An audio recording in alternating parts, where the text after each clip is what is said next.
Bricklink can be super confusing, especially if you're a new user on the website. I've been ordering for Bricklink for just about a year now, and I just finally feel like I'm really getting the hang of things at this point. The search function is kind of finicky. You have to be very specific about what you're looking for, and the mobile experience is pretty awful, to be honest.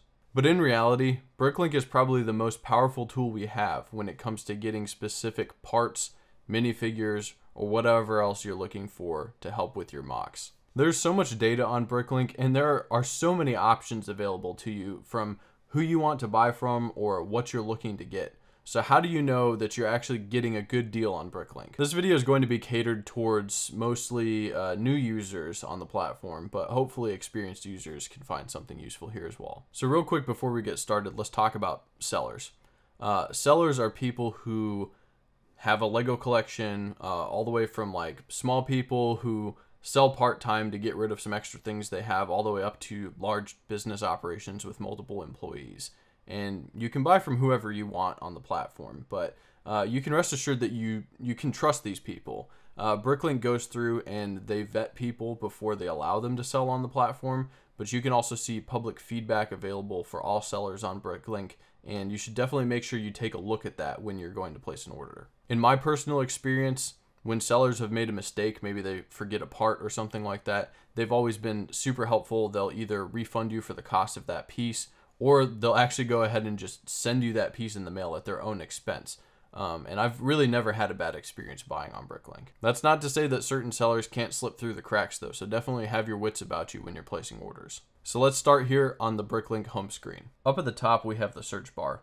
This is where you'll search for any piece that you're looking for. I know that sometimes it can be hard to use this. You know, you might misspell a word and it's not going to autocorrect you like Google will. It can be hard to find certain things if you don't know the name of the part that you're looking for. So that's where this resource comes in handy. This is brickarchitect.com, and I'll leave a link for this down in the description of the video, but this is a super helpful website. You can actually download a PDF of all of the known Lego elements, and I have this actually printed out and I refer to it pretty often. But if you know what a piece looks like and don't know what it's called, this PDF has the name of the part, but it also has the item number for it. So if you find the specific number for a certain part, you can go ahead and just type in that code right into the search bar here, and it'll pull up that specific piece immediately. So just for an example here, let's take a look at a simple piece. Let's look at 1x2 plates. As you can see, I've used the plural of plate, which is plates, and it doesn't pull up a 1x2 plate. So we got to take off the S and go for a 1x2 plate. Once we click on the piece, we can go through and select the color that we want to buy. So for today's example, let's go for dark orange. There's a couple things we're looking at here. So you've got your item number, you've got the name of the part, and then we can take a look here at price guide to figure out what the average prices are on Bricklink. So the way that this breaks down is on the left-hand side here, you've got the last 6 months of sales. You've got those pieces in new condition and those pieces in used condition. And on Bricklink, new condition typically means it's either come straight from Pick-a-Brick or it's come directly out of a set and it's never been used before. Used can be everything from like new pieces to pieces that are not in good condition at all. And then on the right hand side here, you can see the exact same style of numbers, but this is with the current items for sale. And as you can see, the cost of this part has gone up on average 1 cent. If we look at our average price, you can see minimum price and maximum price. Generally what you're going to find is that places in Europe will have parts available for cheaper, and sometimes in Asia as well. But you're probably going to be ordering from places in the US unless you want to wait a long time or pay a lot of money for shipping. Sometimes it can be worth it, but typically you're going to want to order from somewhere near you. So say for example, we want to buy this part. I'm going to go ahead and create what's called a wanted list. And so to do that, you can say add to my wanted list, and we'll just use a default wanted list for the time being. Let's say I want 100 of these. So you put in the quantity, and I can choose the condition, whether I want new or used. I could set a maximum price on there if I want to. I'm not going to do that for now. And then I'll add it to my wanted list. And the reason I'm doing this is because on Bricklink, like I mentioned, you've got tons of different sellers. They all are in different places. Some people will have certain parts in stock, some people have other parts in stock. And when you go to place an order, you want to order from as few stores as possible. And the reason for this is that you don't want to have to pay shipping from 4 different places if you don't have to. If you can get all these from one person, ideally, that's not usually the case, but if you can, then that's great because you're saving, you know, between $4 and $12 on shipping or whatever it might be. So I'm just going to add a couple more parts into the wanted list for the sake of demonstration here, and then we can move on to the next step.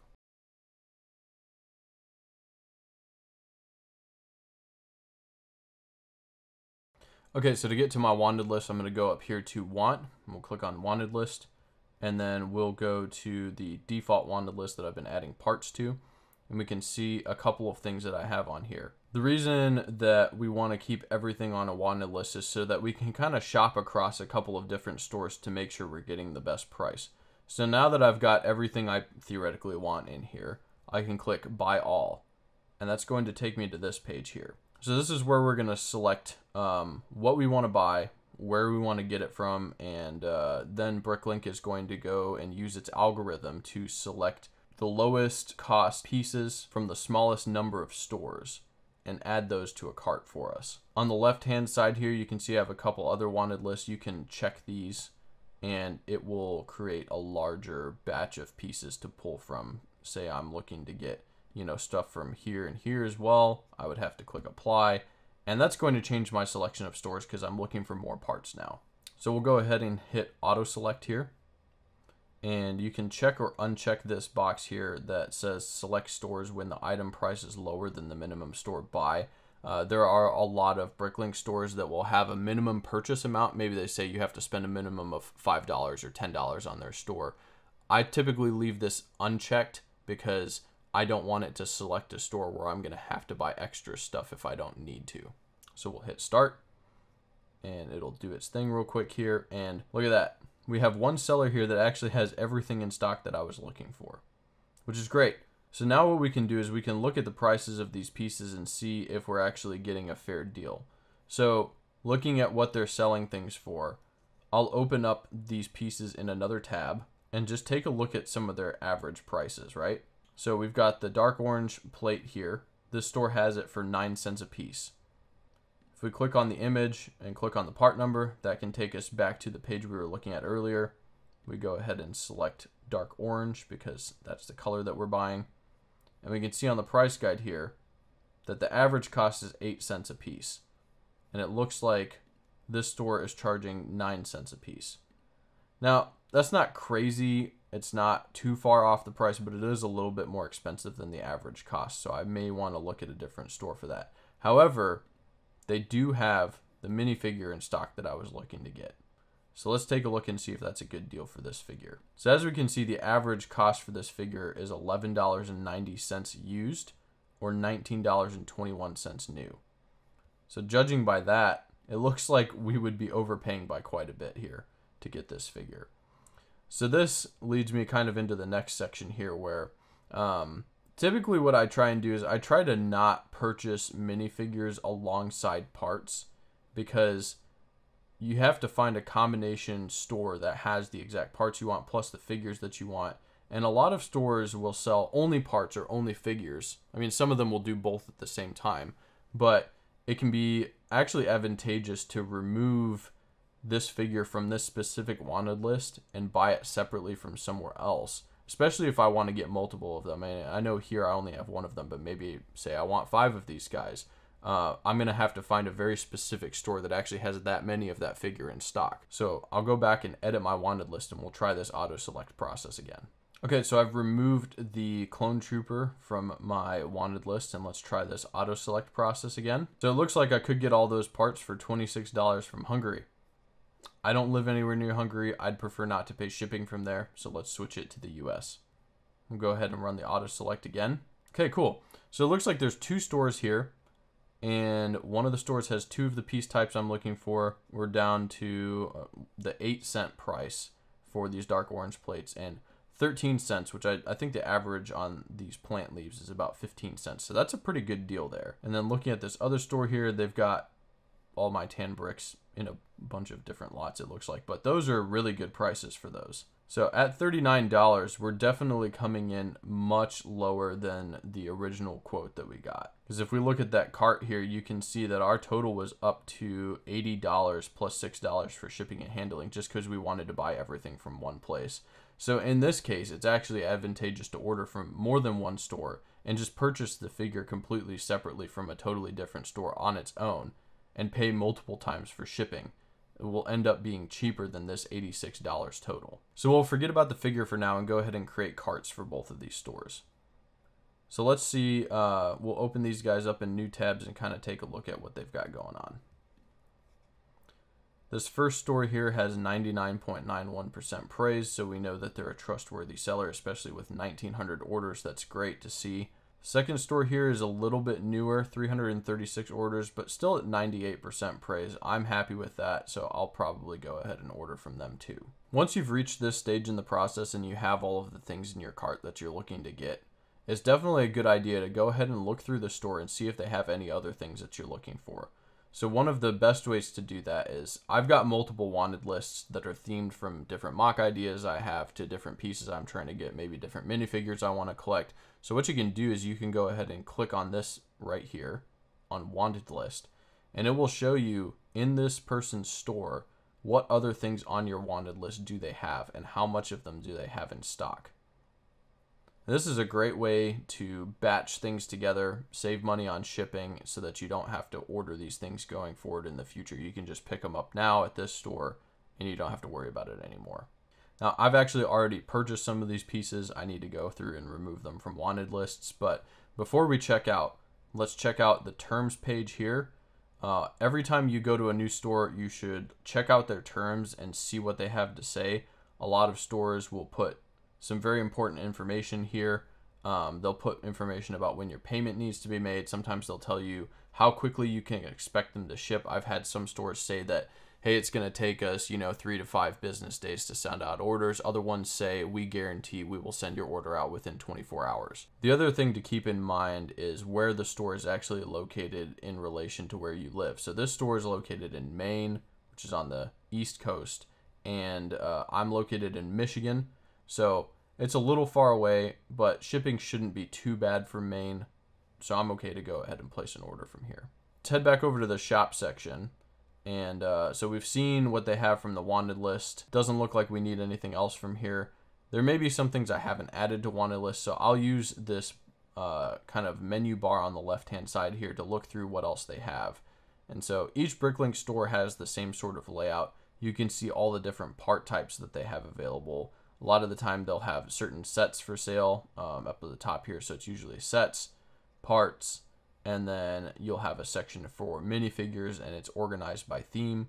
So you can look through, you can see, if you want to look at all the Star Wars minifigures they have available, you can click on Star Wars, or you can go through by different movies, or if you want stuff from the Clone Wars or whatever, you can click on that tab and kind of see what they have available. I'm pretty happy with what I've got in my cart right now, so I'm not going to bother ordering anything else. So you can go ahead here and say view cart and check out. You can proceed to check out if you're happy with the price. And again, it'll pull up the store terms and conditions here, so definitely make sure you read through those. It'll tell you your estimated sales tax here. It'll tell you your estimated shipping. Sometimes stores will put TBD in the shipping section, and you'll have to actually request an invoice from them. And what that'll usually do is it'll send the order to them. They will take a look at what you've got, and they will give you a quote for shipping that is more specific to what you've ordered. Sometimes this can end up being cheaper, but if you have any questions about your order or you're not exactly sure or something, definitely go ahead and put in a request for invoice instead of placing an instant checkout. So once you're ready to go, you can hit agree and continue. You'll have to put in your shipping address and then your payment information. Pretty much everybody uses PayPal. I think it might be a requirement on Bricklink to use PayPal. So definitely get that set up if you don't have it. And then you can go through and place your order and complete it. The last thing I wanted to mention here was that you should also cross-reference your prices with Lego's Pick-a-Brick online service. And again, you can look on Bricklink, find that part number, go over to the Lego website, punch that into their Pick-a-Brick service, and you can see how much they're selling that part for. The benefit of ordering from Lego specifically is that your parts are going to be brand new from the factory. You get to get VIP points for your parts, and then you can also get qualified for a gift with purchase through ordering parts from them as well. But sometimes, you know, it's way cheaper on Bricklink. Other times I found that straight from Lego can be significantly cheaper. So definitely check and cross-reference those prices between the two. All right, that's going to do it for today's video. Let me know if I've missed anything or if you have any of your own tips and tricks for using Bricklink down in the comments below. If you enjoyed the video, drop a like. Subscribe if you want to keep seeing more, and let me know if you're interested in more of this kind of content. I really enjoy making it. So thanks. Have a good one.